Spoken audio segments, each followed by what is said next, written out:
Students, आज हम सबसे पहले एक स्फेरिकल कैपेसिटर का कैपेसिटेंस कैलकुलेट करते हैं। पिछली क्लास में हमने पैरेलल प्लेट कैपेसिटर का कैपेसिटेंस कैलकुलेट किया। फिर पैरेलल प्लेट कैपेसिटर में जब एक डाइलेक्ट्रिक भरा हो तो कैपेसिटेंस कैसे कैलकुलेट करते हैं वो सीखा था। आज हम एक स्फेरिकल कैपेसिटर ले लेते हैं। ये एग्जाम्पल ये इस बात को रीस्ट्रेस करने के लिए है कि अल्टीमेटली हम किसी कैपेसिटर का कैपेसिटेंस कैलकुलेट करते कैसे हैं।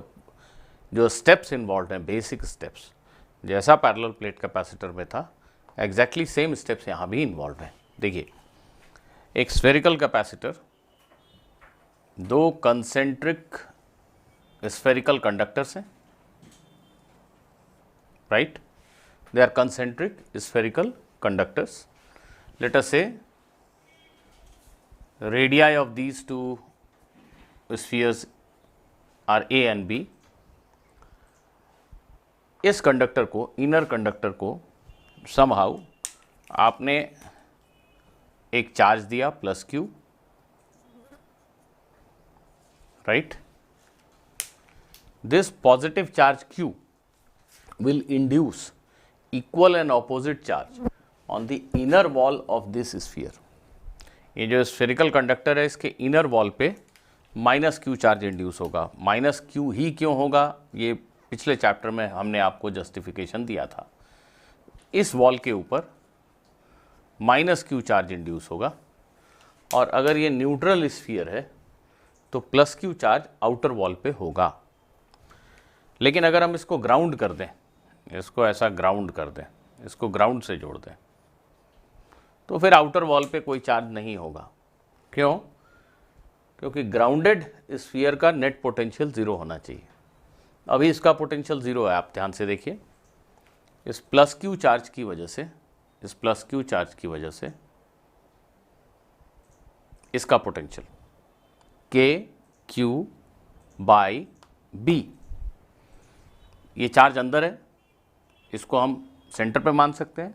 यहाँ से b डिस्टेंस पे पोटेंशियल के क्यू बाई बी, और इसके खुद के चार्ज माइनस क्यू की वजह से इसका पोटेंशियल के माइनस क्यू बाई बी, तो दोनों मिलके ज़ीरो हो गए। तो आप जस्ट इस बॉल को चार्ज दोगे तो automatically equal and opposite charge यहाँ इंड्यूस हो जाएगा और आउटर वॉल पे कोई चार्ज नहीं होगा, क्योंकि इसका पोटेंशियल ज़ीरो रखने के लिए नेट चार्ज माइनस क्यू ही होना चाहिए इस पर। ये माइनस क्यू चार्ज हम ऐसा सोच सकते हैं कि अर्थ ने इसको दिया है और ये सारा माइनस क्यू चार्ज यहाँ होगा। एनीवे, कैपेसिटर का सिंपल मीनिंग है कि ये दो कंडक्टर्स हैं, इक्वल एंड ऑपोजिट चार्ज हैं, and they are separated with an insulation. यहाँ इंसुलेशन है। For simplicity let us say कुछ भी नहीं है, हवा है। इस कैपेसिटर का कैपेसिटेंस कैसे निकालेंगे? तो इस बॉल को अगर मैं नाम दे दूँ A और इसको नाम दे दूँ B, तो हमें सबसे पहले ये सोचना है कि after the capacitor has been given a charge Q, charge on capacitor is Q, एक प्लेट पे प्लस Q, एक पे minus Q, charge on capacitor is Q, what will be potential difference between these two plates, what will be potential difference between these two spheres? So it is very easy to write. Potential difference, charge Q है, Q के terms में potential difference को लिखना है। ये बहुत ही आसान है। ए का खुद का पोटेंशियल, इस बॉल का पोटेंशियल खुद की चार्ज की वजह से क्या होगा बताइए? इस बॉल का पोटेंशियल खुद की चार्ज की वजह से होगा 1/4 pi epsilon 0 Q by A। इसी बॉल का पोटेंशियल इस माइनस क्यू चार्ज की वजह से क्या होगा? आंसर है 1/4 pi epsilon 0 minus Q by B। ये आउटर बॉल पे अगर चार्ज माइनस क्यू है तो इसके सरफेस का पोटेंशियल क्या है? के माइनस क्यू बाई बी। और इस बॉल पे जो चार्ज है, इस चार्ज की वजह से जो सरफेस पे पोटेंशियल है वही अंदर के हर पॉइंट पे है। एक ऐसा स्फेरिकल शेल याद करो, इसके सरफेस पे जो पोटेंशियल है के क्यू बाई आर, वही इस चार्ज की वजह से अंदर के हर पॉइंट पे पोटेंशियल है। तो इसकी निगेटिव चार्ज की वजह से जो पोटेंशियल सरफेस पे है के minus Q by B, same potential अंदर के हर पॉइंट पे है, मतलब यहाँ भी। तो अभी जो मैंने लिखा है ये VA है, दोनों प्लस और माइनस चार्ज की वजह से ए का पोटेंशियल लिखा, और बी का पोटेंशियल ऑफ कोर्स जीरो है, इट इज ग्राउंडेड। आप चाहें तो ऐसे ही लिख भी सकते हैं, it will be zero. So the overall potential difference between the two balls is 1/4 pi epsilon 0 Q 1/A minus 1/B। अब कैपेसिटेंस कहते किसको है? Capacitance is nothing but Q upon V। Capacitor पे charge divided by potential difference between the plates. So Q upon V की value यहां से कितनी हुई? 4 pi epsilon 0 divided by 1/A minus 1/B। थोड़ा रीअरेंज करके लिख देते हैं, AB by B minus A। जी हाँ, यही एक स्फेरिकल कैपेसिटर का कैपेसिटेंस है, यही एक स्फेरिकल कैपेसिटर का कैपेसिटेंस है। यहाँ ध्यान देना,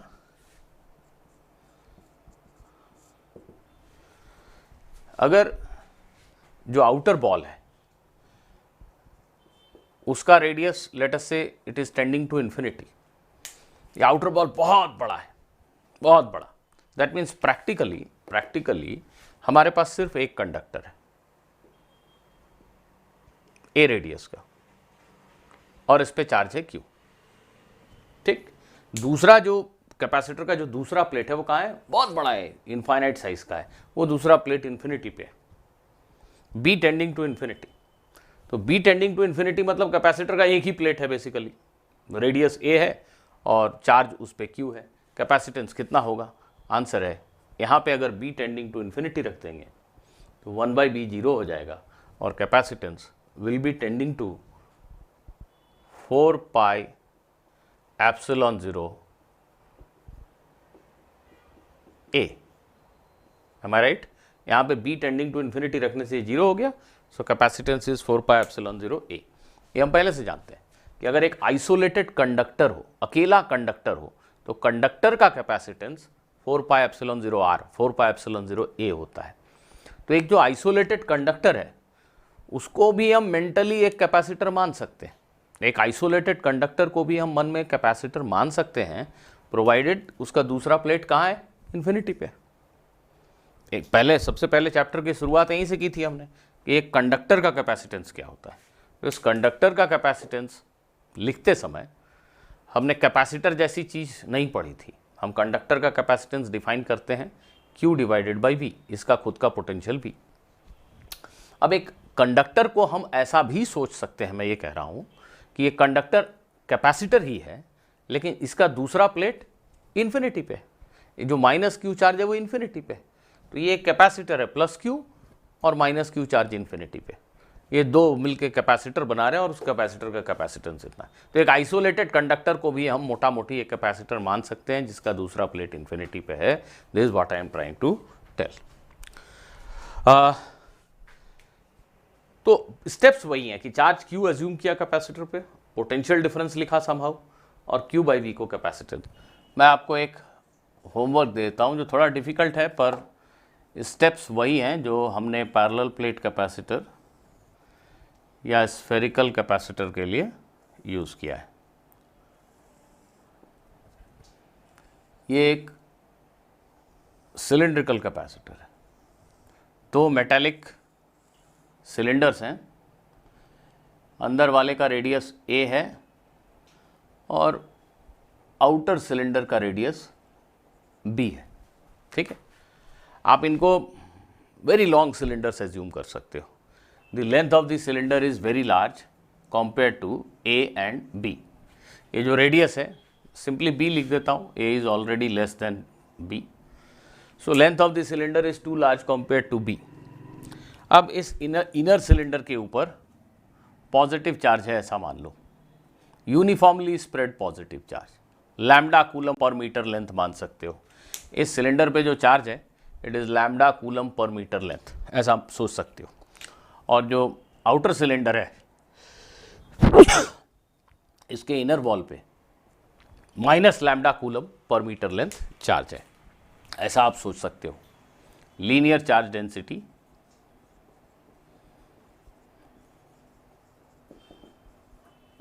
lambda, plus lambda and minus lambda.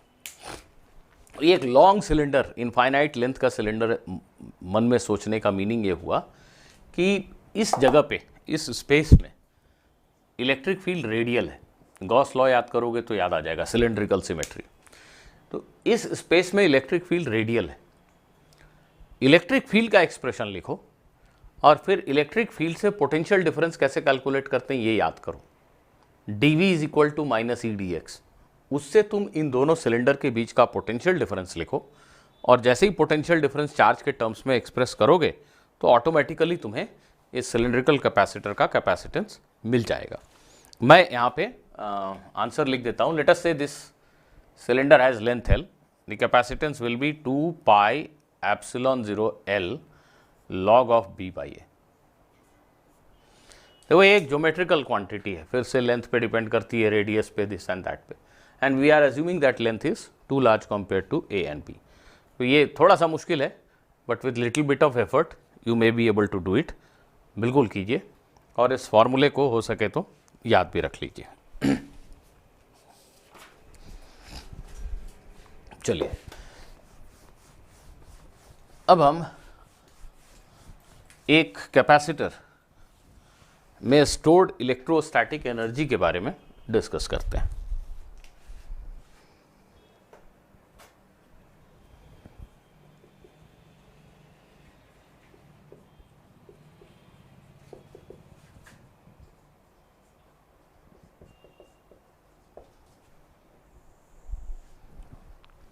Energy stored in a capacitor.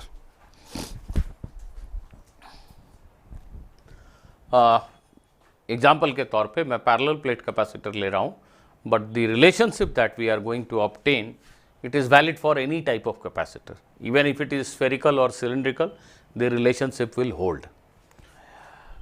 एक पैरेलल प्लेट कैपेसिटर एक चार्ज का स्पेशल टाइप ऑफ अरेंजमेंट है।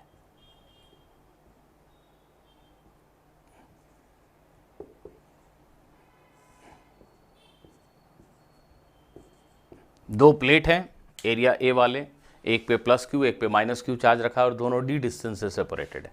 तो ये चार्ज का एक पर्टिकुलर काइंड ऑफ अरेंजमेंट है। जैसा हमने बहुत पहले किसी क्वेश्चन में कैलकुलेट किया होगा कि भाई एक स्क्वायर के 4 वर्टेक्स पे चार्ज है, इस सिस्टम की पोटेंशियल एनर्जी निकालो। या हमने कैलकुलेट किया है कि एक स्फेरिकल शेल के ऊपर यूनिफॉर्मली चार्ज डिस्ट्रीब्यूटेड है, इसकी एनर्जी लिखो। तो इन सभी क्वेश्चन का मीनिंग एक ही है कि इन सभी चार्ज पार्टिकल्स के आपस के इंटरैक्शन की एनर्जी का सम टोटल करो। यहाँ भी इन सभी चार्ज पार्टिकल्स के आपस के इंटरैक्शन की एनर्जी का सम टोटल करो। तो बिल्कुल यहाँ भी वही करना है हमें। ये सभी चार्ज पार्टिकल्स हैं, तो इन चार्जेस और इन चार्जेस के आपस के इंटरैक्शन की एनर्जी को हमें लिखना है। तो अगर आपको याद हो तो इस क्वेश्चन को करते समय जो दूसरा मेथड हमने लिया था वो हमें काफ़ी आसान पड़ा था। वो मेथड ये था कि हम मान लें कि ये स्फेरिकल शेल एम्प्टी है, इस पर कोई चार्ज नहीं है, और फिर थोड़ा थोड़ा चार्ज लाकर इन्फिनिटी से हम इसके ऊपर रखते चले जाएं। तो इस dq चार्ज लाकर रखने में, फाइनली चार्ज को कैपिटल Q करने में हमने जितना वर्क परफॉर्म किया वही इस चार्ज सिस्टम की एनर्जी है। तो सिमिलर अप्रोच हम यहाँ भी ले सकते हैं कि हमें एक ऐसा प्लेट सिस्टम दिया हुआ है, इस पर कोई चार्ज नहीं है, इन दोनों पैरेलल प्लेट्स के ऊपर कोई चार्ज नहीं है, और मुझे ये चार्ज सिस्टम सेटअप करना है। मुझे समहाउ ऐसा करना है कि यहाँ पे प्लस क्यू चार्ज और यहाँ पे माइनस क्यू चार्ज ऐसे यूनिफॉर्मली स्प्रेड अरेंज हो जाए। इस प्रोसेस को अकॉम्प्लिश करने में मैं जो वर्क करूँगा वही इस चार्ज सिस्टम की एनर्जी होगी, राइट। तो इस तरीके से चार्ज सिस्टम बनाने के कई तरीके आप सोच सकते हैं। एक आदमी सोच सकता है कि मैं पहले एक प्लेट को पॉजिटिव प्लस क्यू चार्ज दूंगा, फिर ऐसा भी सोच सकते हैं आप, एक प्लेट को पॉजिटिव क्यू चार्ज दिया, दूसरे प्लेट को माइनस क्यू चार्ज दिया। अब दोनों को plus Q minus Q charge देने के बाद उनके बीच का गैप कम करके डी डिस्टेंस तक लेकर आए। इस पूरे प्रोसेस को एग्जीक्यूट करने में जो वर्क डन है वही चार्ज सिस्टम की एनर्जी है। कुछ लोग ऐसा सोच सकते हैं कि ये दोनों प्लेट बिल्कुल पास पास ऐसा मान लो रखा है, और सोचो कि एक प्लेट से पॉजिटिव चार्ज निकाल कर दूसरे पे रखते चले गए, तो एक प्लेट से जिससे पॉजिटिव चार्ज निकाला वो निगेटिवली चार्ज हो गया और दूसरा प्लेट पॉजिटिवली चार्ज हो गया। अब इनको सेपरेट कर दिया। ऐसा कोई भी प्रोसेस जिसमें वर्क डन को तुम कैलकुलेट कर सको वो प्रॉपर है। यहाँ पे जो मुझे सबसे सिंपल लगता है वो ये है कि लेट अस अज्यूम कि ये दोनों प्लेट्स एक दूसरे से डी सेपरेशन पे है। अब हम ऐसा सोचेंगे कि यहाँ से बल्कि इस प्लेट का नाम मैं ए और इसका नाम बी रख देता हूँ। हम ऐसा सोचेंगे कि प्लेट बी से डी क्यू चार्ज निकालकर आपने इस प्लेट के ऊपर रख दिया। लेट अस से पॉजिटिव डी क्यू चार्ज आपने इस प्लेट से निकाला और इस प्लेट पे रख दिया। फिर आप गए यहाँ, फिर से डी क्यू चार्ज निकाला, यहाँ रख दिया, फिर से डी क्यू चार्ज निकाला, यहाँ रख दिया। ऐसा करने से थोड़ी देर में इस प्लेट के ऊपर कुछ पॉजिटिव चार्ज दिखने लगेगा और इस प्लेट के ऊपर equal amount of negative charge दिखने लगेगा। क्यों? क्योंकि हम इस प्लेट में से पॉजिटिव चार्ज को चोरी करके इस पे ला रहे हैं। ये प्रोसेस जो चार्ज की चोरी हो कैसे रही है ये सोचने की ज़रूरत नहीं है। अभी ये काम कौन करेगा ये भी मैं आपको आगे बताऊंगा। अभी आप ऐसा सोचिए कि if at all we can do this, कि दो बेयर प्लेट्स हैं, अब यहाँ से डी क्यू पॉजिटिव चार्ज लाकर यहाँ रख दिया, फिर डी क्यू चार्ज लाकर रख दिया, फिर डी क्यू चार्ज लाकर रख दिया। ऐसा करते करते इस पे प्लस क्यू और इस पे माइनस क्यू चार्ज बना दिया। अगर हम ऐसा कर सके तो इस पूरे प्रोसेस को एग्जीक्यूट करने में वर्क डन का कैलकुलेशन बहुत ही सिंपल है, and that work done will be equal to energy stored in the charge system of this capacitor, right. So let us calculate that work done. मैं आपको याद आ जाए इसलिए यहाँ पे जल्दी से लिख देता हूँ। Assume that positive charge is moved in small installments from plate B to A, ठीक है। At some intermediate stage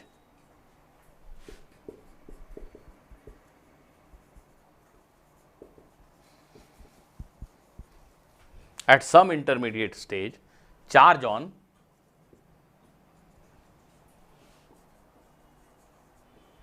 plate A is Q, rather हाँ ठीक है Q,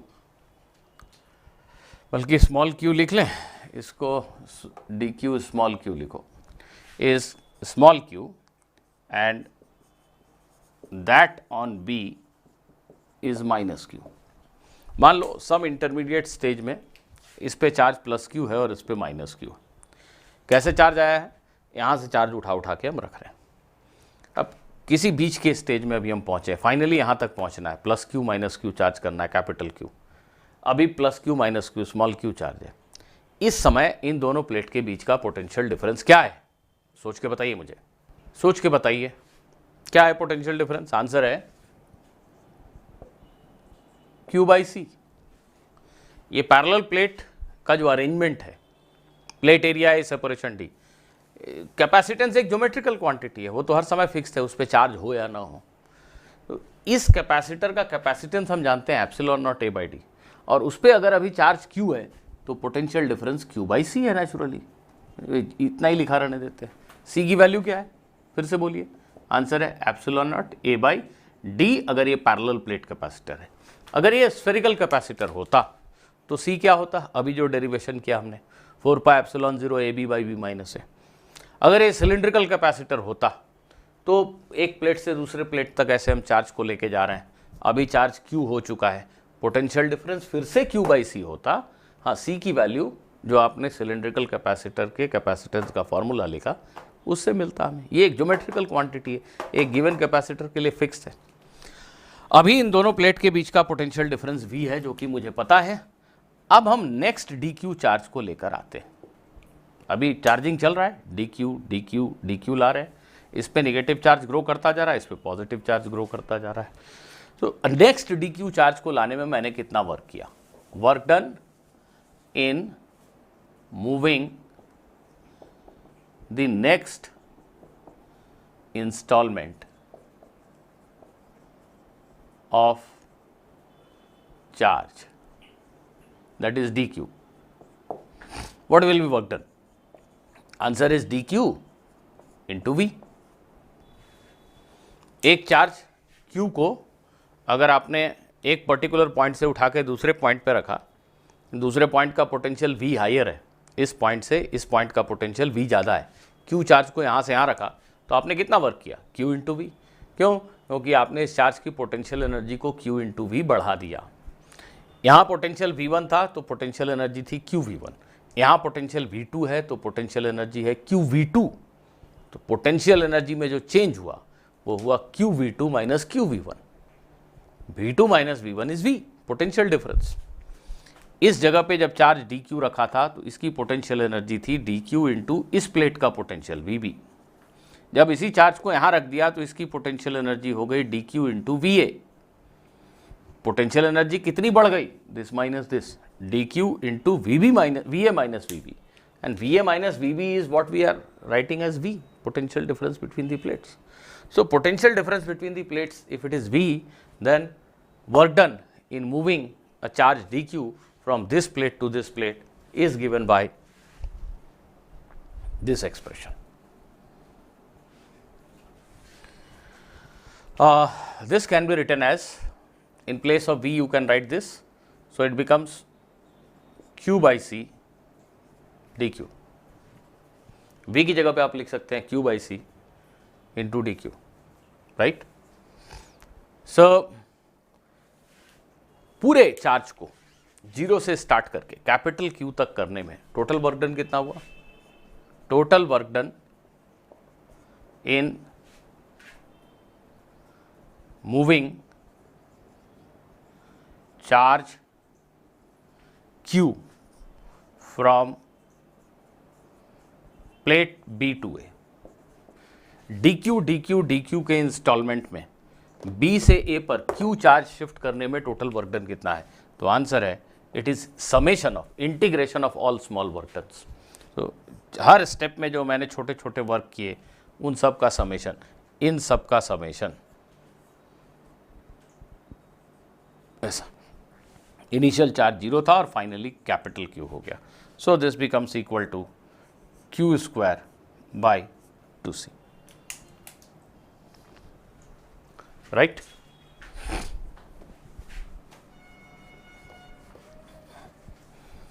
This is the electrostatic potential energy of this charge system. एक plate, दो plate, एक पे plus Q, एक पे माइनस Q, दोनों D सेपरेशन पे रखे हैं, प्लेट एरिया A है, कैपेसिटेंस इतना हुआ, और ये जो चार्ज सिस्टम है प्लस Q माइनस Q का चार्ज सिस्टम, कैपेसिटर जिसको कह रहे हैं, इसकी टोटल इलेक्ट्रोस्टैटिक एनर्जी यही हुई। So energy, we say this much energy is stored in this capacitor system. Energy stored in the capacitor is equal to Q square by 2c. Of course, Q can be written as C into V. ध्यान देना, CV का मतलब क्या हुआ? ये capacitor है, इस पे फाइनल चार्ज अगर Q है और कैपेसिटेंस C है, तो दोनों प्लेट के बीच का potential difference Q by C, मतलब Q is C into V। तो Q की जगह अगर आप CV लिख दोगे तो this will be half CV square. मैं आप ठीक सोच रहे हैं कि ये फॉर्मूला आपने पहले देखा है, कॉन्टेक्स्ट अलग था। मैं आपको रिमाइंड कर दूं, एक आइसोलेटेड कंडक्टर किसी भी शेप का, कैपेसिटेंस C, इस पे चार्ज रखा Q, तो इस चार्ज सिस्टम की टोटल एनर्जी होती है हाफ CV स्क्वायर या Q स्क्वायर बाई 2c। यहाँ भी सेम फॉर्मूला है और यहाँ हम कैपेसिटर की बात कर रहे हैं।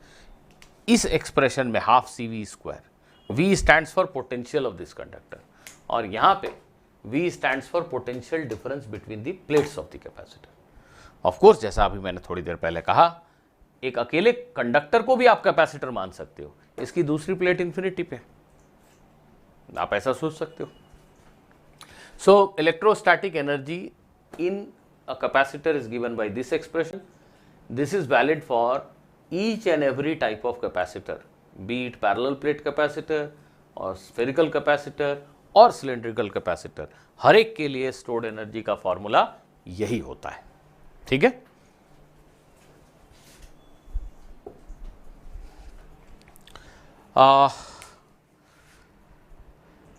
next I think we should talk about how to charge a capacitor, but before that we will have to learn about battery, or rather I'll tell you one more thing here which is a bit tough to understand conceptually, but okay, let us start it learning from this point only. Energy density in an electric field, ये of course एक ऐसा topic है जो exactly capacitor की पढ़ाई के लिए जानना ज़रूरी नहीं है, पर यहाँ हम जिस स्टेज में हैं वहाँ पे इस कॉन्सेप्ट को बड़ी आसानी से समझ सकते हैं, इसलिए इसको समझ लेते हैं। हालांकि इस चैप्टर में इसका रोल बहुत बड़ा नहीं है, but still this is a very important concept, जो इवन इलेक्ट्रोमैग्नेटिक वेव जब हम लाइट को समझने की कोशिश करेंगे वहाँ पे भी ये बड़ा यूज़फुल कॉन्सेप्ट होगा। देखिए, हम ये कह रहे हैं एक पैरेलल प्लेट कैपेसिटर एज्यूम करो, प्लेट एरिया ए, इस पे क्यू चार्ज, इस पे माइनस क्यू चार्ज, ठीक है, डी। हम कह रहे हैं कि इस चार्ज सिस्टम की जो एनर्जी है वो क्यू स्क्वायर बाई 2c या हाफ सी वी स्क्वायर है। ये एनर्जी किसकी एनर्जी है? इस चार्ज सिस्टम की एनर्जी है, इन चार्ज पार्टिकल्स के आपस के इंटरैक्शन की एनर्जी है। ठीक है, ठीक है, हम ऐसा बोलते रहें तो इस चैप्टर की जो पढ़ाई है उसमें कोई बाधा नहीं आएगी, हम पूरे चैप्टर को ठीक ठीक समझ सकते हैं। लेकिन फिजिक्स में कई सारी चीज़ों को समझने के लिए सिर्फ ऐसा सोचना कि ये एनर्जी इस चार्ज सिस्टम की एनर्जी है, दैट्स ऑल, ऐसे सोचने से फिजिक्स आगे नहीं बढ़ पाती, कई जगहों पे हम रुक जाते हैं। जैसे लाइट की पढ़ाई फिर हमें नहीं समझ में आती, व्हाट एग्जैक्टली इज लाइट। तो मॉडर्न थ्योरी के हिसाब से, मॉडर्न डे थॉट के हिसाब से हम ये नहीं बोलते, सिंपली ये नहीं बोलते कि ये एनर्जी इस चार्ज सिस्टम की एनर्जी है, हम ये बोलते हैं कि ये जो एनर्जी है इस स्पेस में प्रेजेंट इलेक्ट्रिक फील्ड में स्टोर्ड है। ये एनर्जी कहाँ स्टोर्ड है? तो एक्चुअली एनर्जी इस जेब में है कि इस जेब में है बोलने से कोई फर्क नहीं पड़ने वाला। ये एनर्जी कहाँ स्टोर्ड है पूछने से एक स्टूडेंट बोल सकता है कि हाँ भाई इस चार्ज सिस्टम के पास, चार्जेस के पास है। ठीक है, चलेगा, इतना बोलने से इस चैप्टर में काम चलता है। पर बहुत से ऐसी जगह आएंगे फिजिक्स में जहाँ ऐसा बोलने से काम नहीं चलता है। तो मॉडर्न डे थॉट ये है, हम कहते हैं कि ये जो एनर्जी है वो इस चार्ज सिस्टम ने जो इलेक्ट्रिक फील्ड बनाया है उसमें स्टोर्ड है, उस स्पेस में स्टोर्ड है जहाँ इलेक्ट्रिक फील्ड। आज की मॉडर्न डे थ्योरी ये है कि दुनिया में कहीं भी स्पेस में अगर इलेक्ट्रिक फील्ड है तो हम कहते हैं कि इस स्पेस में एनर्जी स्टोर्ड है। एक्चुअली वो इलेक्ट्रिक फील्ड अपने आप तो बना नहीं होगा, उस इलेक्ट्रिक फील्ड को बनाने के लिए किसी ने वर्क किया होगा, चार्जेस को इन्फिनिटी से पकड़ पकड़ कर लाकर असेंबल किया होगा, जिससे कि एक इलेक्ट्रिक फील्ड बना है। तो उस चार्ज को असेंबल करने में जो वर्क डन है वही उस सिस्टम की एनर्जी है। पर हम सिंपली ये भी कह सकते हैं कि वो एनर्जी उस चार्ज सिस्टम की है, चलेगा बहुत सारे केसेस में, पर बहुत सारे फिजिक्स की चीज़ों को समझने में ये बोलना नाकाफ़ी होता है। हमें मानना पड़ता है कि ये जो एनर्जी है वो इलेक्ट्रिक फील्ड में स्टोर्ड है। एक चार्ज सिस्टम ने जो अपने आसपास में इलेक्ट्रिक फील्ड बनाया है, उस स्पेस में जहाँ इलेक्ट्रिक फील्ड है उस स्पेस में एनर्जी स्टोर्ड है। ऐसा बोलने से फिजिक्स की बहुत सारी बातें हमें आगे समझ में आएंगी, इसलिए हम अभी से ऐसा बोलना शुरू करेंगे। हम यहाँ पे लिख सकते हैं कि the energy stored, capacitor is just an example but what we are saying is true in general. The energy stored in the capacitor is believed to be stored in the electric field between its plates. The energy stored in the capacitor is believed to be stored in electric field existing between the plates of the capacitor. यहाँ मैं आपको ये फिर से एक बार reminder दूँ कि ये पैरेलल प्लेट कैपेसिटर एक ऐसा सिस्टम है जिसकी वजह से यहाँ पे इलेक्ट्रिक फील्ड नहीं है, ज़ीरो है, यहाँ कोई फील्ड नहीं है। देखिए आप, ये प्लस चार्ज की वजह से, इनफाइनाइट शीट ऑफ चार्ज की वजह से यहाँ पे field away from the charge sigma bye 2 epsilon not, और इस माइनस चार्ज की वजह से उल्टे डायरेक्शन में sigma bye 2 epsilon not cancels out. इसी तरह यहाँ भी कैंसल्स आउट। इलेक्ट्रिक फील्ड सिर्फ यहाँ है, सिर्फ यहाँ है। तो ये एक ऐसा चार्ज सिस्टम है जिसकी वजह से इलेक्ट्रिक फील्ड बस सिर्फ इतने स्पेस में है और कहीं है ही नहीं। ये जो कैपेसिटर प्लेट पे चार्जेस हैं, ये चार्जेस ऐसे हैं कि इनकी वजह से इलेक्ट्रिक फील्ड सिर्फ और सिर्फ इन दोनों प्लेट्स के बीच में है, दैट्स ऑल, और कहीं भी नहीं है। ऐसा हम आइडियली मान सकते हैं। तो हम कह रहे हैं कि कैपेसिटर के पास जो एनर्जी है वो एनर्जी इस वॉल्यूम में, ये जो इलेक्ट्रिक फील्ड है इसमें स्टोर्ड है। जहाँ कहीं भी स्पेस में इलेक्ट्रिक फील्ड है हम कहते हैं उसमें एनर्जी स्टोर्ड है, उस स्पेस में, उस जगह में एनर्जी स्टोर्ड है जहाँ इलेक्ट्रिक फील्ड है। So we are saying that energy is stored in the space between the plates of the capacitor where there exists an electric field. Okay. Energy in unit volume of electric field is known as energy density. Energy in unit volume of space where there is an electric field is known as energy density. Energy per unit volume is known as energy density. Let us write it as small u. Energy density u का मतलब ये हुआ, इस charge system में total energy stored तो बेटा इतनी ही है, Q²/2c, नो डाउट, ये टोटल एनर्जी स्टोर्ड है। अब ये एनर्जी हम कह रहे हैं इतने वॉल्यूम में स्टोर्ड है। ये वॉल्यूम कितना है जरा सोच के बताओ। ये प्लेट का एरिया A और इनके बीच की दूरी D, तो A इंटू डी। ये जो कमरा है इसमें इस वॉल का एरिया A, इस वॉल का एरिया A, दोनों के बीच की दूरी D, तो पूरे कमरे का वॉल्यूम क्या हुआ? वॉल का एरिया इंटू डी। ये प्लेट का एरिया A इंटू डी। यही वॉल्यूम है जिसमें इलेक्ट्रिक फील्ड है, बाकी कहीं इलेक्ट्रिक फील्ड है ही नहीं इस चार्ज सिस्टम की वजह से। इन चार्जेस ने इलेक्ट्रिक फील्ड सिर्फ इसी वॉल्यूम में बनाया है, और जो वॉल्यूम है वो A इंटू डी है। ये क्या लिखा मैंने? Total energy stored in the capacitor divided by the volume where we have got electric field. This is energy stored U, and this is volume where E exists.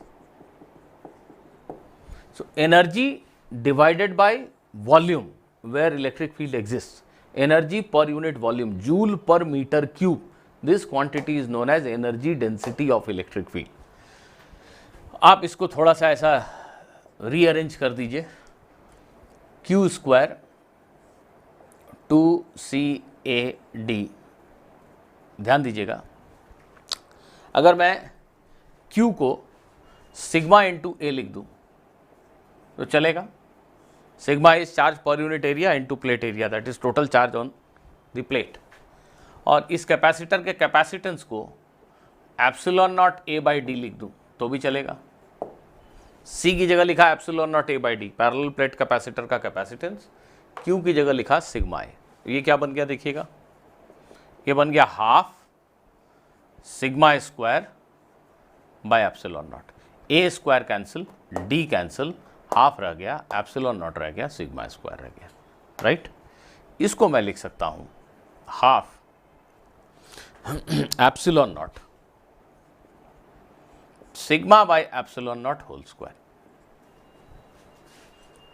एक epsilon naught से ऊपर और एक नीचे मल्टीप्लाई कर दिया, it is same, you can understand. So energy density becomes half epsilon naught E². What is sigma by epsilon naught? It is electric field in this space. Capacitor plates के बीच में जो इलेक्ट्रिक फील्ड है उसकी value है sigma by epsilon not. तो ये एक बड़ा ही इंपॉर्टेंट फार्मूला है। हालांकि मैंने इसको एक पैरेलल प्लेट कैपेसिटर का एग्जाम्पल लेकर डिराइव किया है, लेकिन ये एक बहुत ही जनरल रिजल्ट है, ये सिर्फ कैपेसिटर के लिए ट्रू नहीं है। दुनिया में कहीं भी इलेक्ट्रिक फील्ड अगर E है तो उस जगह पर, उस स्पेस में, यूनिट वॉल्यूम में, 1 मीटर क्यूब वॉल्यूम में इतनी एनर्जी स्टोर्ड है, ऐसा हम सोचते हैं। Anywhere where there is an electric field, there is stored energy in it, and energy stored in unit volume is given by this expression. This is what we are saying. So इसका unit लिख देता हूं यहां पे पहले मैं, unit is joule per metre cube. This expression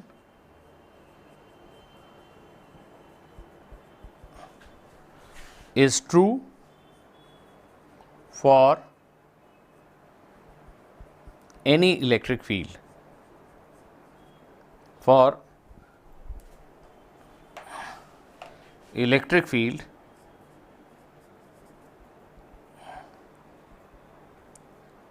existing anywhere. Repeat, this formula is not limited to capacitor, it is true in general, though we have performed this derivation taking example of a parallel plate capacitor. ये आपके school board exam का छोटा सा derivation भी है। Energy stored इन capacitor, ये formula, इसको इस वॉल्यूम से डिवाइड कर दिया A इंटू डी से, Q की जगह सिग्मा A लिखा, कैपेसिटेंस की जगह epsilon naught A by d लिखा। ये रीअरेंज करने से we get half epsilon naught E square.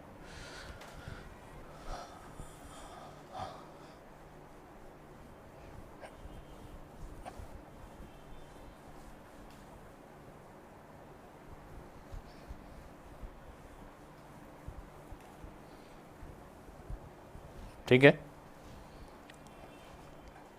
Now let us move on to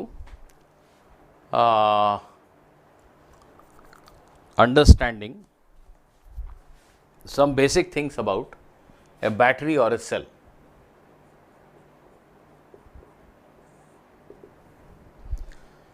पूरे इलेक्ट्रिक सर्किट में हम जो पढ़ेंगे डीसी सर्किट, उसमें पावर का सोर्स, एनर्जी का सोर्स सेल है। तो सेल के बारे में मोटा मोटी कुछ बातों को समझ लें।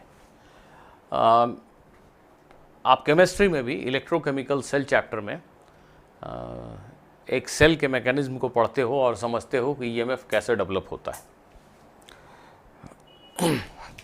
देखो, इन जनरल एक इलेक्ट्रोकेमिकल सेल में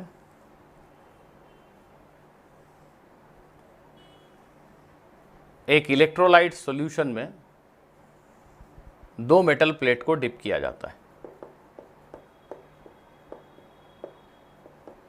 ये एक इलेक्ट्रोलाइट सॉल्यूशन है और ये दो मेटल के प्लेट्स हैं जिनको हम इलेक्ट्रोड्स कहते हैं।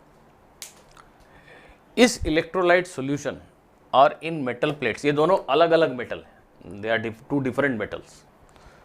तो ये दोनों मेटल और इलेक्ट्रोलाइट के रिएक्शन से, इन सिंपल वर्ड्स, होता कुछ ऐसा है कि इस प्लेट के ऊपर पॉजिटिव आयंस आकर डिपॉजिट हो जाते हैं। इलेक्ट्रोलाइट सॉल्यूशन में बहुत सारे पॉजिटिव और निगेटिव आयंस हैं।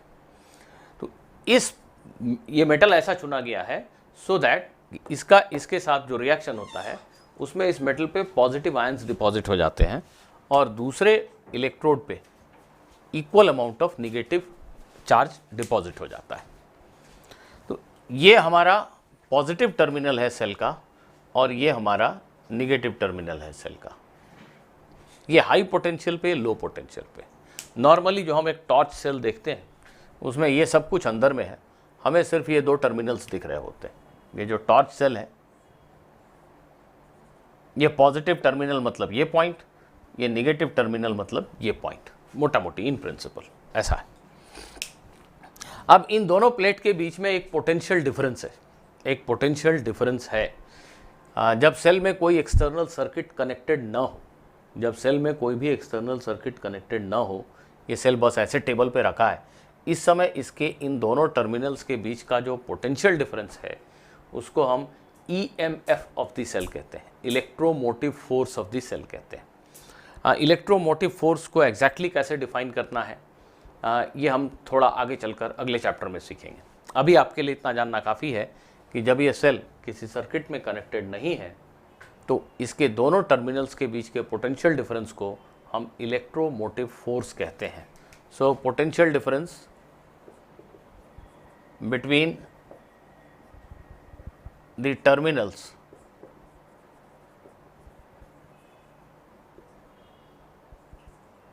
of a cell when it is not connected to a circuit is known as its EMF. The full form is electromotive force.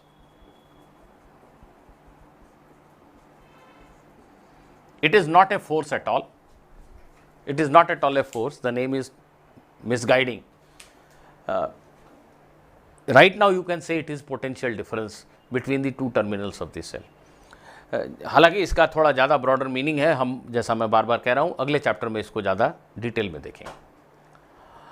और अभी हम इस चैप्टर में जो भी सेल्स के बारे में पढ़ाई करेंगे, just we will assume that they are ideal cells. Ideal cells are those cells इनको किसी सर्किट में लगा दें, उसके बाद भी इनके टर्मिनल के बीच का पोटेंशियल डिफरेंस नहीं बदलता। जितना ईएमएफ है किसी सर्किट में लगाने से भी सेम पोटेंशियल डिफरेंस इनके टर्मिनल्स के बीच में मिलेगा। जैसे most of the torch cells जो आप बाज़ार में खरीदते हैं उसमें 1.5 वोल्ट लिखा है, तो ये प्लस और माइनस दोनों टर्मिनल के बीच का पोटेंशियल डिफरेंस 1.5 वोल्ट है, ये इसका ईएमएफ है। जब इस टॉर्च सेल को आप किसी बल्ब से कनेक्ट करोगे तो फैक्ट ये है कि पोटेंशियल डिफरेंस थोड़ा घट जाता है, से 1.3 वोल्ट हो जाता है। But we will ignore that effect in this chapter. We will assume कि इस सेल को किसी सर्किट में कनेक्ट कर दिया तो भी पोटेंशियल डिफरेंस 1.5 वोल्ट ही रहता है। ऐसा एक आइडियल सेल है, ऐसा हम मान लें अभी। तो हमारे आइडियल सेल के टर्मिनल्स के बीच का पोटेंशियल डिफरेंस उसका ईएमएफ के बराबर ही है हमेशा, है ना। तो इस ईएमएफ को हम ऐसे लेटर ई से डिनोट किया करेंगे, या आप ऐसा ई लिख सकते हैं, whatever you like. And potential difference between the cell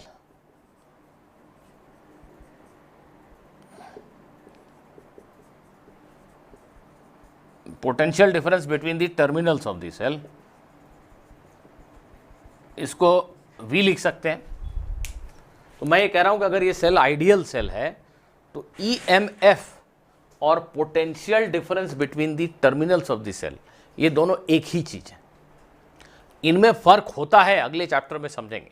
इस चैप्टर में जितने क्वेश्चन मिले उसमें ईएमएफ लिखा हो या potential difference between the terminals of cell लिखा हो, आप उसका एक ही मीनिंग लेंगे। वी या ई से इसको डिनोट कर सकते हैं, दोनों टर्मिनल के बीच का पोटेंशियल डिफरेंस।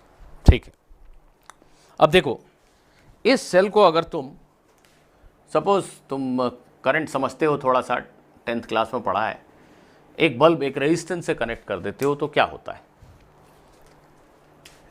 ये टर्मिनल, ये मेटल का प्लेट और ये मेटल का प्लेट, दो अलग अलग पोटेंशियल पे मेटल के प्लेट्स हैं।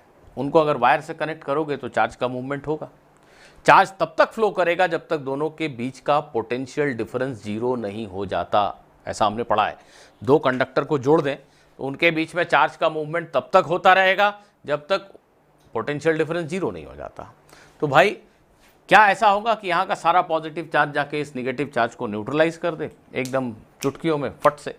ये पॉजिटिव चार्ज जूम से जाएगा, निगेटिव चार्ज को न्यूट्रलाइज कर देगा और उसके बाद कोई चार्ज का मूवमेंट नहीं होगा, ये बल्ब नहीं जलेगा, there will be no current. ऐसा होता अगर ये इलेक्ट्रोलाइट सॉल्यूशन नहीं होता। पर ये इलेक्ट्रोलाइट सॉल्यूशन लगातार काम करता है। क्या करता है ये? जैसे यहाँ से पॉजिटिव चार्ज निकलकर इस निगेटिव चार्ज को न्यूट्रलाइज करता है। जैसे बातचीत में आसानी के लिए मान लो कि Q amount of positive charge यहाँ से निकलकर इसको न्यूट्रलाइज कर देता है, तो यहाँ भी चार्ज Q कम हो गया, यहाँ भी Q कम हो गया, नेगेटिव चार्ज Q कम हो गया, पॉजिटिव चार्ज Q कम हो गया। नहीं, ऐसा नहीं हो पाता, क्योंकि इस इलेक्ट्रोलाइट सॉल्यूशन में जो आयंस हैं, ये इलेक्ट्रोलाइट सॉल्यूशन इंश्योर करता है कि जब यहाँ से पॉजिटिव चार्ज चला तो वो पॉजिटिव चार्ज इसके ऊपर वापस रिप्लेनिश हो जाए, बैठ जाए। जितना चार्ज यहाँ से अगर Q अमाउंट ऑफ चार्ज हटेगा तो ये Q अमाउंट ऑफ चार्ज यहाँ बैठ जाएगा। सिमिलरली यहाँ प्लस Q चार्ज आने से निगेटिव चार्ज Q कम हो गया, ये निगेटिव आयन जाके इस पे बैठ जाएंगे और दोनों प्लेट पे चार्ज लगातार रिप्लेनिश होता रहता है, भरता रहता है, जिससे इन दोनों प्लेट पे चार्ज की क्वांटिटी कांस्टेंट बनी रहती है और जिससे इन दोनों के बीच का पोटेंशियल डिफरेंस कांस्टेंट बना रहता है। तो हम कह सकते हैं कि सेल एक ऐसी डिवाइस है जो अपने टर्मिनल्स के बीच में एक कांस्टेंट पोटेंशियल डिफरेंस मेंटेन करके रखती है। कैसे रखती है? यहाँ से जो चार्ज हटा, यहाँ कम हुआ, यहाँ कम हुआ, वो इस इलेक्ट्रोलाइट सॉल्यूशन ने रिप्लेनिश कर दिया, भर दिया, वापस भरपाई कर दी उसकी, और इन दोनों मेटल प्लेट पे चार्ज की क्वांटिटी फिक्स रहेगी। इन दोनों के बीच का पोटेंशियल डिफरेंस मतलब सेल का ईएमएफ नहीं बदलता।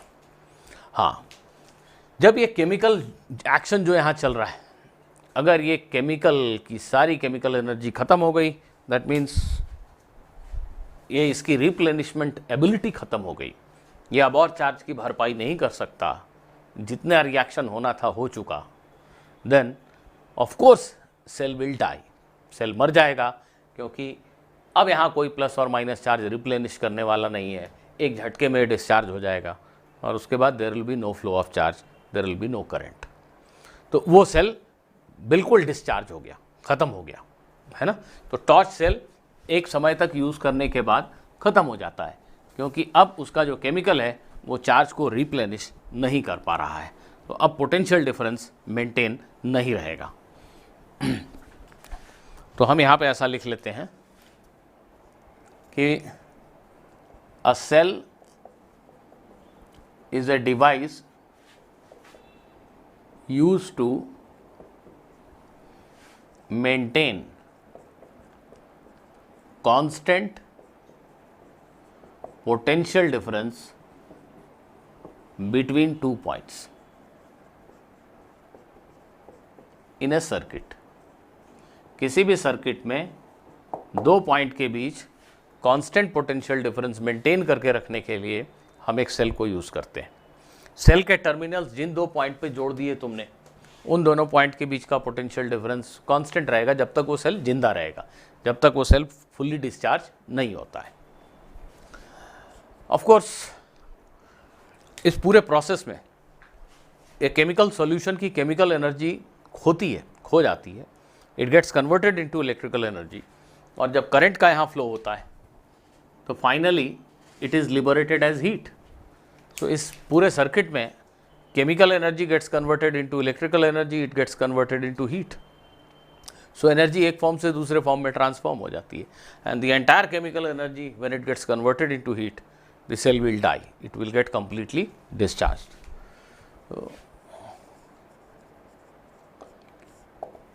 अब हर बार सर्किट में हम इतना बड़ा ऐसा सेल नहीं बना के एक सिंपल सा सिंबल यूज़ करते हैं, आप सभी जानते हैं ऐसा। ये जो बड़ा डंडा है ये इसके पॉजिटिव टर्मिनल को इंडिकेट करता है और छोटा डंडा नेगेटिव टर्मिनल को इंडिकेट करता है। ये इसके दो टर्मिनल हैं। आप जैसे ये जो सर्किट मैंने बनाया है, ये सर्किट को मैं ऐसा बना सकता हूँ। ये रेजिस्टेंस है, ये बल्ब है जिसको मैंने इस बैटरी के पॉजिटिव और नेगेटिव टर्मिनल से जोड़ा है। ये पॉजिटिव टर्मिनल है ये, और ये नेगेटिव टर्मिनल है। ये जस्ट सिंबॉलिक रिप्रेजेंटेशन है। तो एक सेल का सिंबल ऐसा है,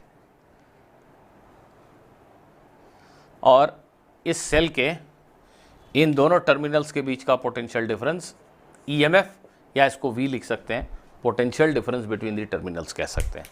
अभी इस चैप्टर में इन दोनों फ्रेजेस का एक ही मतलब है, ईएमएफ बोले या potential difference between the terminals बोले, it will make no difference.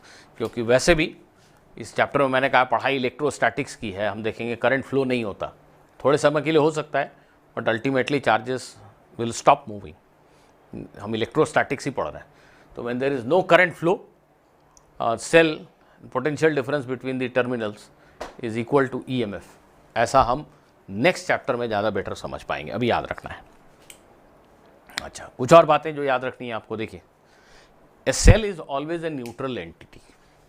Cell अगर आप सोचेंगे कि it is a source of charge, तो आप गलत सोच रहे हैं। सेल आपको कभी भी नेट चार्ज नहीं देता है। यहाँ से अगर क्यू चार्ज निकला इस टर्मिनल से, तो दूसरे टर्मिनल से क्यू चार्ज वापस चाहिए। इस बैटरी के टर्मिनल से क्यू चार्ज अगर निकला, तो सर्किट में ऐसा घूम के ये क्यू चार्ज वापस निगेटिव टर्मिनल से इन हो जाना चाहिए। ऐसा नहीं हो सकता कि यहाँ से 5 कूलम चार्ज निकला और यहाँ से सिर्फ 2 कूलम चार्ज वापस आया। No, this is not permitted. A cell is a neutral entity, it always remains neutral. A cell is a neutral entity.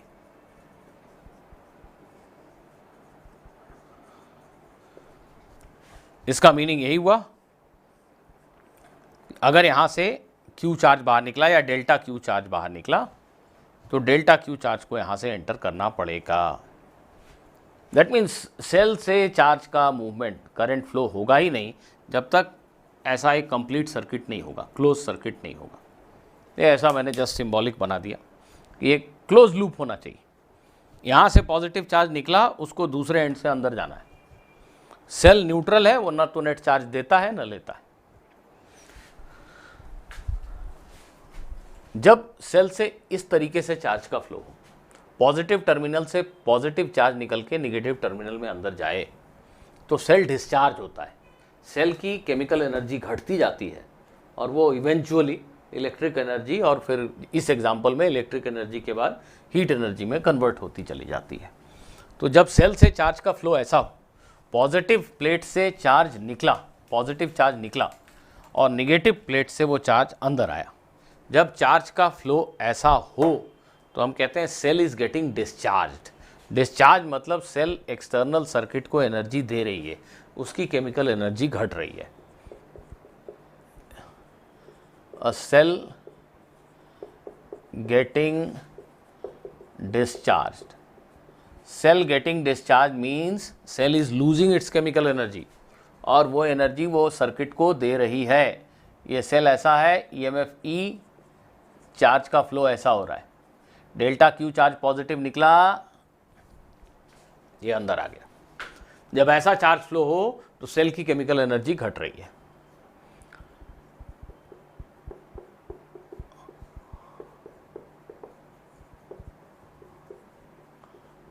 And a cell is getting recharged if the charge flow happens in opposite direction. देखो, ये हर cell के लिए possible नहीं है शायद। आपके mobile में जो बैटरी है, रिचार्जेबल सेल है, उसको आप बार बार डिस्चार्ज होता है, रिचार्ज कर लेते हो। तो ये जो रिचार्जेबल सेल है, रिचार्जेबल काइंड ऑफ सेल है, उसको रिचार्ज कैसे करते हैं? उल्टे डायरेक्शन में करंट ड्राइव करके। ये जो सेल है, इसको नॉर्मली अगर आप एक रेजिस्टेंस से जोड़ दोगे ऐसे, तो ठीक है, करंट का फ्लो ऐसा होगा, पॉजिटिव चार्ज यहाँ से चलेगा, यहाँ अंदर जाएगा, राइट। लेकिन जस्ट एक बातचीत में आसानी के लिए एक सिंपल सा ऐसा एग्जांपल सोचें कि इस सेल को, इस छोटी सी बैटरी को एक बड़े बैटरा से जोड़ दिया, सॉरी फॉर दैट वर्ड, पर एक बड़े पावरफुल बैटरी से जोड़ दिया, ऐसा सोचो। तो भाई ये छोटा है, ये कमज़ोर है, 2 वोल्ट का, ये 10 वोल्ट का, तो चलेगी तो इसी की ना, इसी की सुनी जाएगी। तो यहाँ से पॉजिटिव चार्ज निकल के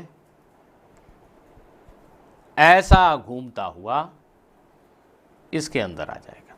यहाँ से पॉजिटिव चार्ज निकलेगा, इसकी नहीं सुनी जाएगी, ये कमज़ोर है, ऐसा सोचो, ये मजबूत है, तो चार्ज का फ्लो ऐसा होने लगेगा। इस सेल में चार्ज उल्टा फ्लो होने लगा, plus Q charge positive terminal से अंदर जा रहा है बाहर आने की बजाय।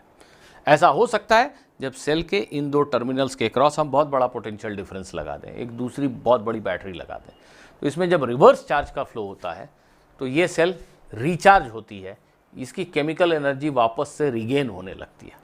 मैकेनिज्म क्या है उसकी अभी चिंता ना करें। यहाँ पे ऐसी सिचुएशन में cell starts gaining energy, this is a cell which is getting recharged. How much energy does a cell lose when delta Q charge flows through it like this? How much energy does it actually gain when delta Q charge flows through it like this? Let us think about it.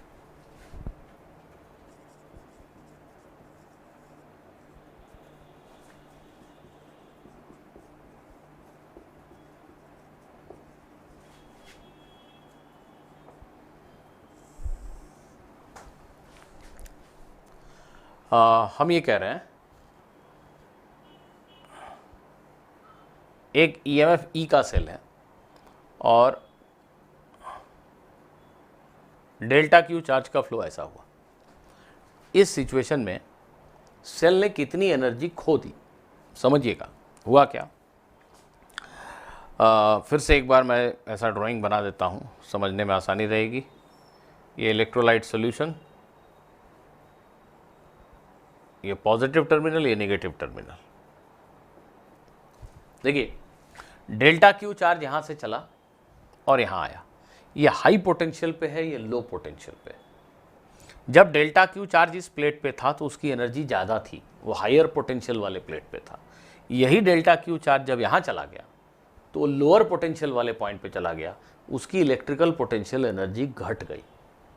आप ऐसा सोच सकते हैं कि ये charge बहुत energetic था यहाँ था तो, और जब इस रेजिस्टेंस को क्रॉस किया उसने तो वो थक गया, उसकी सारी एनर्जी खो गई।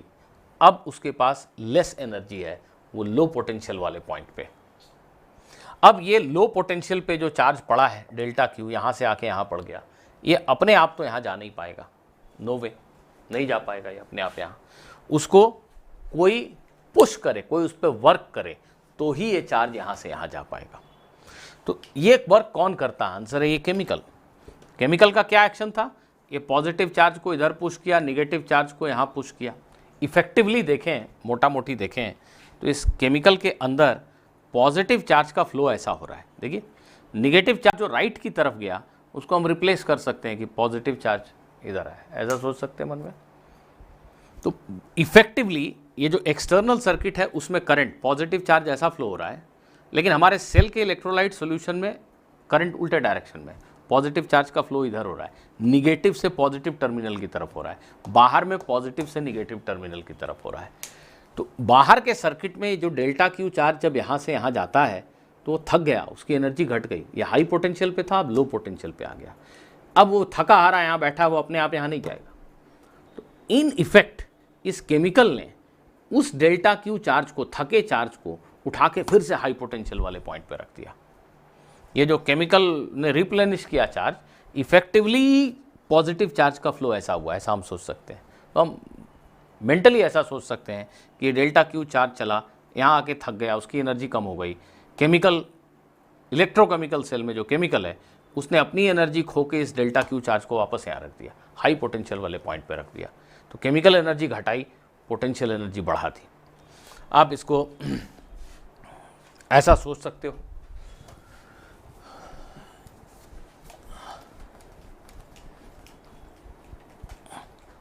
मान लो ये एक पानी की टंकी है,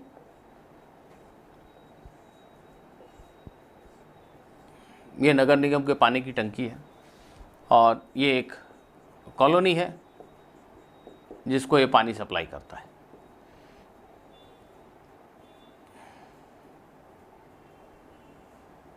ठीक है, यहां जब पानी भरा है, इस पानी की बहुत हाई पोटेंशियल एनर्जी है।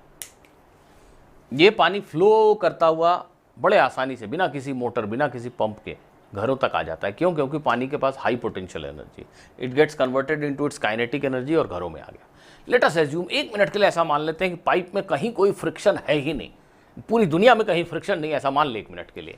तो ये सारी पोटेंशियल एनर्जी काइनेटिक एनर्जी में यूज़ हुई, कन्वर्ट हुई। घरों में वॉशिंग का जो काम है वो हुआ। अभी भी लेटेस्ट से कोई फ्रिक्शन नहीं है, पानी के पास सारी की सारी काइनेटिक एनर्जी। जस्ट एज्यूम करो ऐसा एक मिनट के लिए।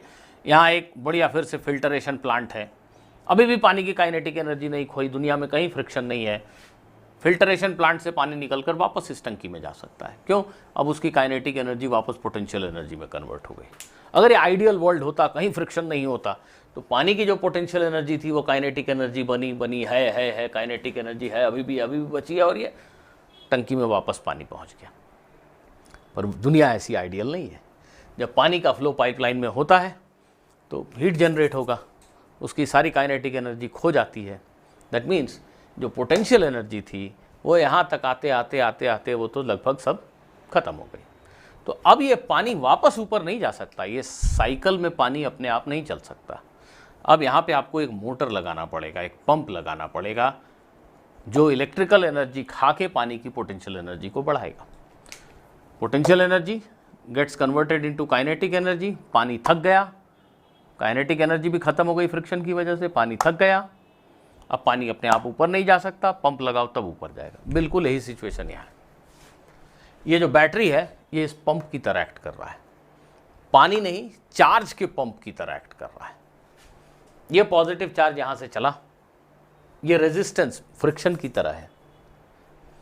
ये चार्ज जब यहां से चला तो इस रेजिस्टेंस को क्रॉस करने में फ्रिक्शन की वजह से वो हीट बन गई, उसकी सारी एनर्जी। जब वो यहां पहुंचा तो थका हुआ है, यहां पहुंचे पानी की तरफ, उसके पास एनर्जी नहीं है कि वो अपने आप हाई पोटेंशियल पे चला जाए। पानी के पास एनर्जी नहीं है कि अपने आप हाई पोटेंशियल पे चला जाए। ऐसे ही ये चार्ज हाई पोटेंशियल पे नहीं जाएगा। इलेक्ट्रिक मोटर ने उसको पहुंचाया, यहाँ केमिकल एनर्जी ने उसको यहाँ से यहाँ पहुँचाया। तो ये थके हुए चार्ज को, लेस एनर्जी वाले चार्ज को उठाकर हाई पोटेंशियल वाले पॉइंट पर रखने का काम बैटरी की केमिकल एनर्जी ने किया। तो बैटरी लगातार क्या कर रही है, अगर लगातार ऐसे करंट का फ्लो हो रहा है, यहाँ अगर लगातार पानी का ऐसा फ्लो हो रहा है तो ये मोटर लगातार चलना चाहिए, ये लगातार वर्क कर रहा है। ऐसे ही अगर यहाँ बल्ब लगातार जल रहा है तो ये बैटरी की केमिकल एनर्जी लगातार वर्क कर रही है, डेल्टा क्यू चार्ज को यहाँ ला के रखती है हाई पोटेंशियल पे। ये हाई पोटेंशियल वाला चार्ज वापस आते आते फिर थक जाता है, फिर हाई पोटेंशियल पे। तो बैटरी लगातार वर्क कर रही है। प्लीज़ ध्यान दीजिए, जब डेल्टा क्यू चार्ज का फ्लो ऐसा होता है, ये हाफ सर्किट है, ऑफकोर्स आप समझ रहे हैं, यहाँ कोई रेजिस्टेंस है ऐसा, डेल्टा क्यू चार्ज चला, रेजिस्टेंस को क्रॉस करने में थक गया, ये नेगेटिव प्लेट पे, मतलब यहाँ पहुँचा हुआ चार्ज, थका हुआ चार्ज, अब इसको हाई पोटेंशियल पे यहाँ ला के रखने में, इस डेल्टा क्यू चार्ज को यहाँ से यहाँ ला के रखने में ये केमिकल ने वर्क किया, तभी ये चार्ज यहाँ से आएगा। कितना वर्क किया? Work done by cell is delta Q into E. बहुत सिंपल है।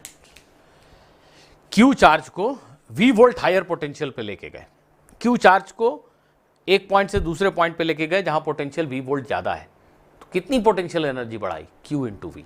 जी हाँ, इस प्लेट से इस प्लेट का पोटेंशियल E ज़्यादा है, तो जब डेल्टा क्यू चार्ज को यहाँ से यहाँ लेकर आए तो इतनी पोटेंशियल एनर्जी बढ़ाई। किसने बढ़ाई? बैटरी ने, अपनी केमिकल एनर्जी खो के।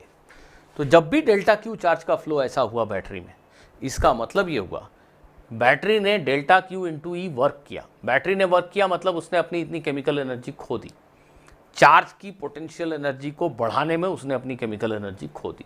तो whenever delta Q charge flows through a cell like this, the amount of chemical energy lost by this cell is given by this. This is known as work done by this cell.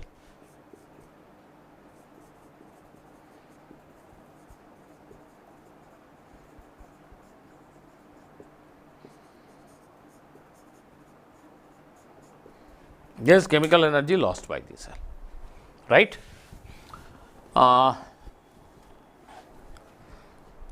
ठीक इसका उल्टा, ये याद रखिएगा, this is very important. एक battery से ऐसा charge का फ्लो हुआ, केमिकल एनर्जी इतनी घट गई, बैटरी ने वर्क किया। उल्टा, अगर एक बैटरी में डेल्टा क्यू चार्ज ऐसे पास हो जाए, पॉजिटिव चार्ज के टर्म्स में हम बात कर रहे हैं, डेल्टा क्यू चार्ज ऐसे पास हो जाए, ऐसा, तो हमने अभी अभी कहा कि ऐसा चार्ज अगर पास होगा तो बैटरी रिचार्ज हो जाती है। इस केस में हाई पोटेंशियल पे रखा चार्ज लो पोटेंशियल पे आ गया। मैंने कुछ ऐसा हुआ कि यहाँ डेल्टा क्यू चार्ज था और वो चल के यहाँ चला गया, समहाउ ऐसा हुआ कि delta Q charge high potential पे था, पॉजिटिव टर्मिनल पे था, वो निगेटिव टर्मिनल पे गया, तो उसकी इलेक्ट्रिकल पोटेंशियल एनर्जी खो गई। और इस बैटरी के अंदर एक ऐसा मैकेनिज्म है जिससे वो खोई हुई एनर्जी बैटरी की केमिकल एनर्जी बन गई। तो जब चार्ज यहाँ से यहाँ गया तो उसकी इलेक्ट्रिकल एनर्जी घट गई और वो बन गई बैटरी की केमिकल एनर्जी। तो हम कहते हैं the cell gains energy and that is equal to delta Q into E. Delta Q into E, इस बार उसने एनर्जी गेन किया। अगर आपसे कोई पूछे what is work done by cell, तो हम कहते हैं minus delta Q into E. जब बैटरी से चार्ज का फ्लो ऐसा हो तो बैटरी ने वर्क किया, उसकी केमिकल एनर्जी घट गई, डेल्टा क्यू इंटू ई। बैटरी में चार्ज का फ्लो ऐसा हो तो बैटरी रिचार्ज हुई, बैटरी के ऊपर वर्क किया किसी दूसरे ने। Work done by cell is negative, work done on the cell is delta Q into E. Please इस बात को याद कर लीजिए।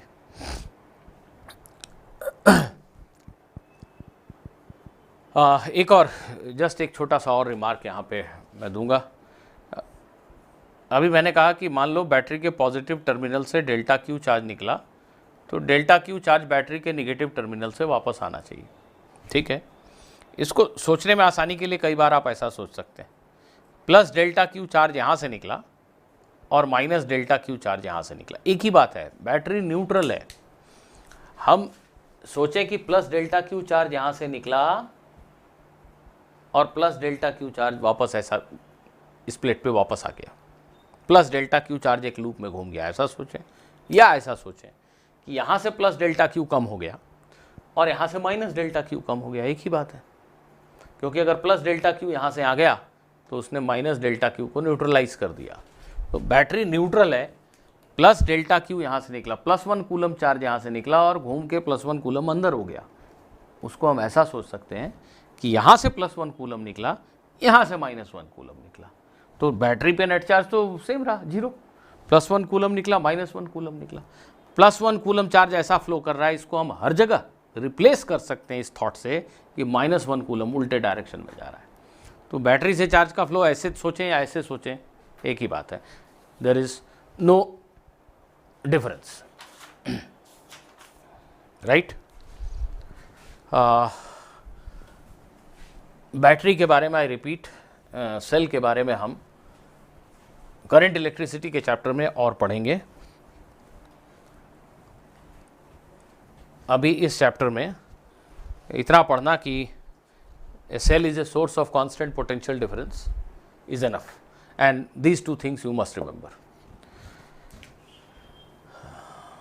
Cell is a source of constant potential difference, और सेल से अगर डेल्टा क्यू चार्ज का फ्लो हो तो ऐसी सिचुएशन में सेल एनर्जी गेन कर रही है और चार्ज का फ्लो ऐसा हो तो सेल एनर्जी लूज कर रही है, उसकी केमिकल एनर्जी घट रही है। ठीक है, इतनी बातें आप प्लीज़ याद रखिए। और शायद सभी जानते हैं कि कई सारे सेल्स का कॉम्बिनेशन एक बैटरी कहलाता है। मतलब अगर हम जैसे 2 सेल को सीरीज़ में ऐसे लगा दें, या 3 को लगा दें, या 4 को लगा दें, या 2 को पैरेलल में लगा दें, तो इसको हम एक बैटरी कह सकते हैं। It is a group of cells. तो ठीक है, बैटरी बोलूँ या सेल बोलूँ, the point is it is a source of constant potential difference.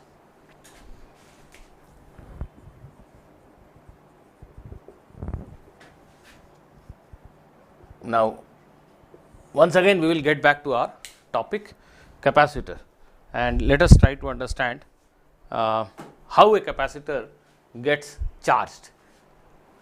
अभी तक मैंने ऐसा कुछ कहा कि 2 प्लेट हैं, मान लो मैं इस प्लेट से चार्ज dq की चोरी करके इस पे रखता हूँ, इस पे +dq, इस पे -dq आएगा, फिर dq रखता हूँ, फिर मेरे पास कोई काम नहीं है क्या? मैं यही करूँगा और चाहूँगा तो कर लूँगा क्या? पॉइंट है कि मैं ऐसा नहीं कर सकता। तो ये काम करने वाला मैं नहीं हूँ, ये काम करने वाली बैटरी है। बैटरी वो एक्सटर्नल एजेंट है जो इस काम को बड़े आसानी से कर देगी। तो एक कैपेसिटर को चार्ज करने के लिए, ये एक कैपेसिटर है, उसको हम एक बैटरी से कनेक्ट करेंगे। कैपेसिटर के एक प्लेट को बैटरी के पॉजिटिव टर्मिनल से जोड़ा और एक प्लेट को नेगेटिव टर्मिनल से जोड़ने की तैयारी है। ध्यान देना, अभी यह स्विच खुला है, प्लीज़ ध्यान दो। ऐसा नहीं कि इस पॉजिटिव टर्मिनल से चार्ज निकल के यहाँ चला जाएगा, नहीं, ऐसा हो ही नहीं सकता। बैटरी के पॉजिटिव टर्मिनल से अगर चार्ज निकला तो जितना चार्ज निकला उतना ही बैटरी को वापस चाहिए। वापस आने का तो रास्ता ही नहीं है, रास्ता टूटा हुआ है। बैटरी ऐसे में चार्ज नहीं देती, ऐसे में कोई करंट का फ्लो नहीं होगा, there will be no movement of charge. क्यों? बैटरी ने यहाँ से जितना चार्ज दिया उतना ही चार्ज यहाँ से वापस चाहिए, या उतना ही नेगेटिव चार्ज यहाँ से निकलना चाहिए। यहाँ तो रास्ता ही टूटा हुआ है। बैटरी न्यूट्रल है, एक टर्मिनल से देगी, दूसरे से वापस चाहिए उतना चार्ज। जब तक ये नहीं होगा तब तक बैटरी चार्ज छोड़ेगी नहीं। आप ऐसा सोच सकते हैं कि बैटरी के प्लेट पे जो प्लस और माइनस चार्ज हैं, इन दोनों ने एक दूसरे को पकड़ के रखा हुआ है। हाँ, जब यहाँ से प्लस क्यू निकालते हो और यहाँ से माइनस क्यू निकालते हो तब उसको ऑब्जेक्शन नहीं है, लेकिन सिर्फ एक प्लेट से चार्ज की चोरी करो तो ये माइनस चार्ज उसको पकड़ के रखता है, जाने नहीं देता। हाँ जी, तो जब स्विच खुला है कुछ नहीं होगा, nothing will happen, no plate will get charged. अब जैसे ही हम इस स्विच को बंद करते हैं, इस स्विच को बंद किया, battery is a device which maintains a constant potential difference between its terminals. ध्यान देना, ये प्लेट बैटरी के पॉजिटिव प्लेट से कनेक्टेड है। दो कंडक्टर को अगर हम आपस में जोड़ दें, तो उनके बीच चार्ज का मूवमेंट तब तक होगा जब तक उनका पोटेंशियल सेम नहीं हो जाता। तो ये बैटरी का पॉजिटिव प्लेट एक कंडक्टर ही है, प्लेट है वो, उसको इस प्लेट से जोड़ा। इनके बीच में चार्ज का मूवमेंट होगा जब तक इन दोनों का पोटेंशियल सेम नहीं हो जाता। और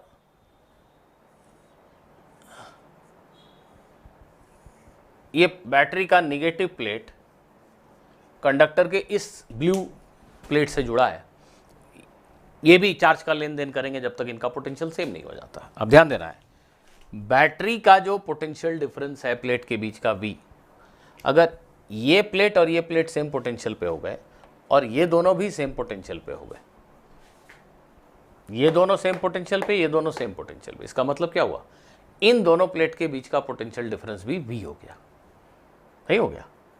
बैटरी के प्लेट्स के बीच का पोटेंशियल डिफरेंस V फिक्स्ड है। Battery is a source of constant potential difference. जब तक बैटरी एक्टिव है, जिंदा है, उसके टर्मिनल्स के बीच का पोटेंशियल डिफरेंस फिक्स है।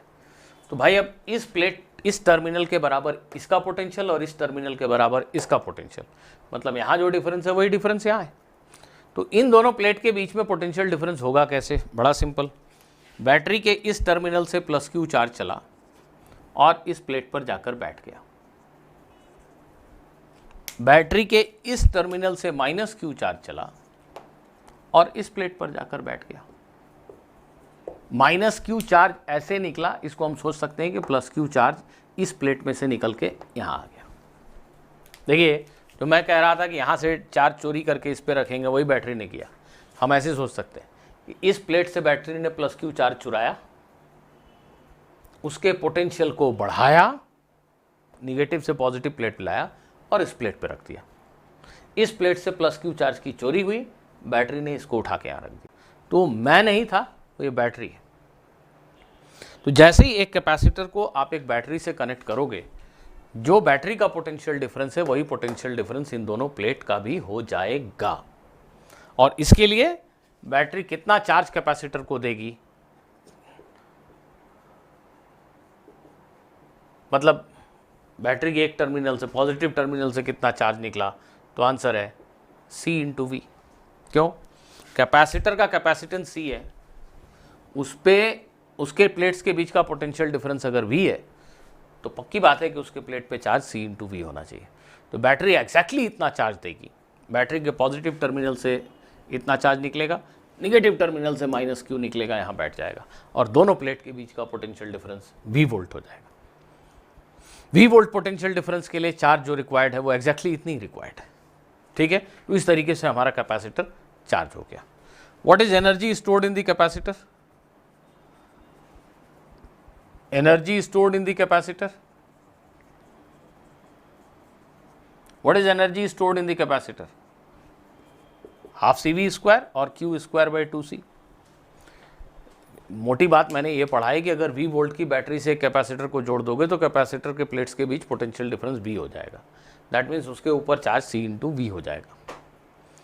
तो पोटेंशियल डिफरेंस V है, तो energy stored in the capacitor is ½ CV² या Q²/2C, जैसा लिखना चाहो। What is work performed by the battery? What is work performed by the cell? इस कैपेसिटर को चार्ज करने में इस सेल ने कितना वर्क किया, बता सकते हैं आप? V वोल्ट की सेल से Q चार्ज का फ्लो अगर ऐसा हुआ, -Q ऐसा गया, इसको +Q ऐसा ले सकते हैं। V वोल्ट की सेल से Q चार्ज का फ्लो अगर ऐसा हुआ, तो सेल ने वर्क किया Q × V, अभी अभी हमने पढ़ा है। Q की जगह हम ऑफकोर्स लिख सकते हैं CV। कितना चार्ज फ्लो हुआ है? CV। बैटरी को कनेक्ट करते ही कितना चार्ज फ्लो होगा? CV। कैपेसिटर में स्टोर्ड एनर्जी ½ CV²। बैटरी ने Q चार्ज देने में कितना वर्क किया? Q × V, that is CV²। Please ध्यान से देखो, कुछ गड़बड़ लग रहा है। बैटरी ने वर्क किया CV² और कैपेसिटर में स्टोर्ड एनर्जी ½ CV²। बैटरी ने वर्क किया CV² और कैपेसिटर में स्टोर्ड एनर्जी ½ CV²। तो आधी एनर्जी गई कहाँ? बैटरी ने वर्क किया 100, कैपेसिटर में स्टोर्ड एनर्जी 50, बाकी एनर्जी गई कहाँ? आंसर है 50% of the work done by the cell is lost as heat. इस सर्किट में जो हीट बना वो हाफ सी वी स्क्वायर के इक्वल है। इस सर्किट में जो हीट बना वो हाफ सी वी स्क्वायर के इक्वल है। ध्यान दीजिए, बैटरी ने वर्क किया सी वी स्क्वायर और सिर्फ half C V square capacitor में स्टोर्ड है, बाकी कहाँ गया? जैसे ही स्विच बंद करोगे there will be rapid movement of charge, charge एकदम जोर से दौड़ेंगे तुरंत, फ्रैक्शन ऑफ ए सेकंड में कैपेसिटर चार्ज। तो जब चार्ज, खूब सारे चार्ज बहुत तेज दौड़े इस वायर में, कंडक्टर में, तो जैसा मैंने बार बार कहा, कंडक्टर में जब भी चार्ज का मूवमेंट होगा, rapid movement means current, current means heating. तो बैटरी ने जो वर्क किया वो सारी एनर्जी कैपेसिटर में स्टोर नहीं हो पाई, it is lost as heat as well. In fact some amount of energy will get lost as electromagnetic wave, light also. Ideally, जब कोई resistance नहीं है तो energy loss will be in form of light only, but okay, practically it is mostly in form of heat. So 50% of energy gets stored in the capacitor and 50% is lost as heat. तो students, next class में हम capacitor circuits की पढ़ाई शुरू करेंगे, जो हमारा main mission है इस चैप्टर में। Thank you.